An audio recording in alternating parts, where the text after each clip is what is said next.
Hey guys, what is up? It's 20 here, or Lucas bringing you guys another NHL 17 Hockey Ultimate Team video. That is right, and today we're going to be going over the brand new sets that are available for 20 more days. Obviously, the Hut All-Stars, so trade-in items here for the Hut All-Stars, players that have scored the most for their team in Hut during NHL 17. So pretty much what they are doing is looking at all the statistics of all the games played in Hut and giving special cards out to the leading scorer of each team. Alright, and quickly going through these, right now there is the Pacific Division. Obviously here are all the Pacific teams, and they each have a 90 overall card. And they're all pretty dang good. And all the sets actually require the exact same thing as of right now. They require 2 carbon collectibles, which is nice. You don't need a special like set collectible for it. All you just need is some carbon. The Sammy Vat. Wait, what comes first?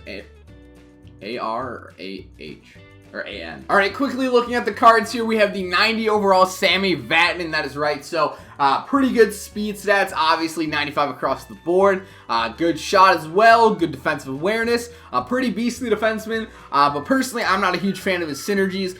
He has 2 for shoot first, 1 for 200-foot player, 1 for cycle game. I'm not a huge fan of any of the new synergies, minus Wrecking Crew, so I'm probably not going to be going after this card. But if you're looking for a pretty, a somewhat cheap option at right D or left D, whatever you want to play him, he's definitely a good option. Alright, so next up we have Alex Goligoski, and just, again, pretty speedy defenseman overall. Not a fantastic shot, 86 slap shot accuracy, 91 power, not the worst though. Good hands, probably good guy to break out of the zone with.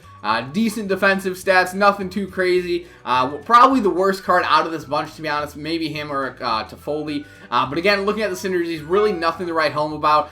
2 for end-to-end, 1 for 200-foot player, 1 to Wicked Wrister. Again, not a huge fan of these synergies. Not really a very desirable card. All right, next up is Dougie Hamilton. He has 2 for X. 1 for IO and 1 for Bomber. Once again, synergies. It's going to be the same spiel throughout. If you guys are going for the new synergies, these cards are probably going to be helpful. But if you're a player that already has a built team with default synergies, these cards aren't really for you. But looking at his card quickly here, good speed once again. Probably the worst shot out of all these defensemen with a 93-85. Good hands though, good passing, puck control, defensive awareness, all that stuff. He probably has some of the best defensive stats out of these defensemen, but not a terrible option if you're looking for a right-handed defenseman. All right, and quickly looking at Jordan Eberle here, some decent speed stats, good acceleration, good agility, not the greatest speed. Good shot on him, 93 wrist shot accuracy is definitely something to write home about. Good hands as well, 96 deking's pretty insane. 92 offensive awareness, and he's pretty much an offensive card. You guys know this about Jordan Eberle. He has some pretty decent synergies, 2 for tape to tape, which is always nice. 1 for cycle game and 1 to end to end. 2 for tape to tape is not something you rarely see on forwards, so not a terrible card. All right, next we're going to be looking at Tyler Toffoli. Some decent speed on him, way faster than his base card, which is nice to see. Obviously, he's going to have a good shot, 91-91 and 92-90. But speed is the main downfall of this card, if you're asking me. Good hands, pretty decent strength at 88. I know my face is covering that. 92 offensive awareness is pretty much all you're looking for in this card, and decent little winger there. 1 for one-time efficiency, which is nice. 2 for end-to-end and 1 for shoot first. I don't know, not my favorite card. And now we're looking at Mikhail Bodker, which probably is by far the best card in this week's set. 96 speed, 96 acceleration, 93 agility, and he has 2 for team wheel, and that's just that's a match made in heaven. With 91 wrist shot accuracy and power, 90 strength, he's 6 foot 210, 97 discipline, so he's not going to get penalties. 91 offensive awareness, going to be in the right spot. I don't know, man. I think this is by far the best card this week, and I think he's going to definitely find a spot in my lineup. And lastly, we're looking at Louis Eriksson, who already has a couple upgraded cards in Hut this year, but this 90 overall looks pretty dang solid.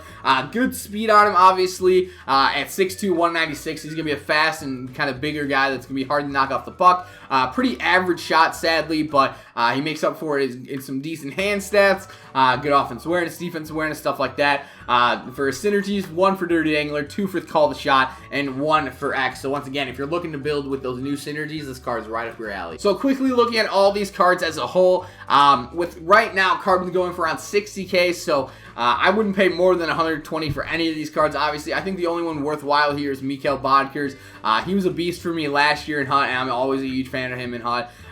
Good speed, good agility. He's just I think he's by far the best card of this set. Quickly looking at this set, you guys, obviously, like I said in the beginning of the video, it has 20 days left in it, but looking at each individual set, you can see it has 6 days remaining. I've been kind of hinting at this throughout the video, but it is pretty much guaranteed that what they're going to be doing is releasing week by week different conferences. Obviously, we have the Pacific Division right now, and obviously we have the rest of the divisions to go. So what I would recommend you guys doing is stocking up on Movember that you could possibly see getting a one of these cards. So think of cheap beasts, because all these guys are cheap beasts, especially Bodker is a good example, Eberle as well, Goligoski as well.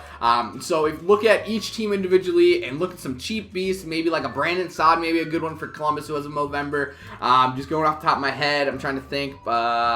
Maybe Sean Monahan. Sean Monahan may be a really good example for the Flames. Just kidding, the Flames are right there. I'm dumb. So in short, look at each individual team and think what cheap beasts are on that team. And if they have a Movember, I would highly recommend investing in that Movember. But I'm super excited that they're doing this. They're finally updating player cards that are like current players and are arbitrarily giving them a 90 overall. And I like that, man. The Vatanen looks really solid, so does the Eberle, and of course the Bodker does as well. And these are some players that may never have gotten a 90 overall. Like for Bodker, as an example, he's not having a great year, and Goligoski's never going to get a 90 overall. So it's good to see this. I'm happy that EA brought this into the sets, and I'm excited for each week, man. I hope the Hawks get a decent player. I'm going to bet on Brian Campbell. I'm recording this on February 16th.